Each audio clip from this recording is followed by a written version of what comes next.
Trump के tax का बोझ कौन उठा रहा है, अमेरिकी अवाम या बाकी दुनिया?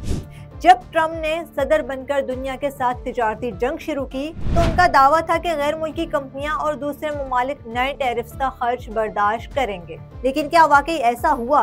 अभी तक के आदाद और शुमार बताते हैं कि अमेरिकी कंपनियां और सार्फिन ही ज्यादातर कीमत चुका रहे हैं, यानी ट्रम्प के लगाए गए टैक्सों का बोझ खुद अमेरिका के लोग उठा रहे हैं। हार्वर्ड यूनिवर्सिटी के प्रोफेसर अल्बर्टो ने 3,59,000 से ज्यादा अशिया की कीमतों का तज्जिया किया तो पता ये चला कि दरामदी चीजें औसतन 4% महंगी हुई, जबकि मुल्की यानी डोमेस्टिक चीजें 2% बढ़ी।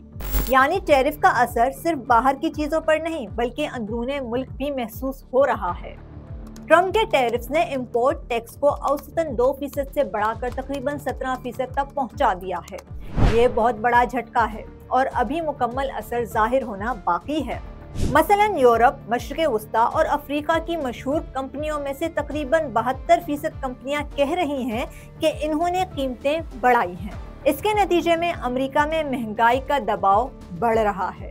फेडरल रिजर्व यानी अमेरिका का मरकजी बैंक भी परेशान है कि अगर कीमतें ऐसे ही बढ़ती रहीं तो मईशत पर मजीद दबाव पड़ेगा। कुछ माहिरीन कहते हैं कि टैरिफ से महंगाई में 0.75% का इजाफा हो सकता है, जबकि फेडरल रिजर्व चेयरमैन जेरम पाउल के मुताबिक तकरीबन 30 से 40 पॉइंट्स महंगाई में सिर्फ टैरिफ की वजह से इजाफा होगा। और सिर्फ अमेरिका ही नहीं, दुनिया भर की तिजारत भी मुतासिर हो रही है। यूरोप, चीन, तुर्की और मैक्सिको जैसे ममालिक की अमेरिका को बरामदात कम हो रही हैं।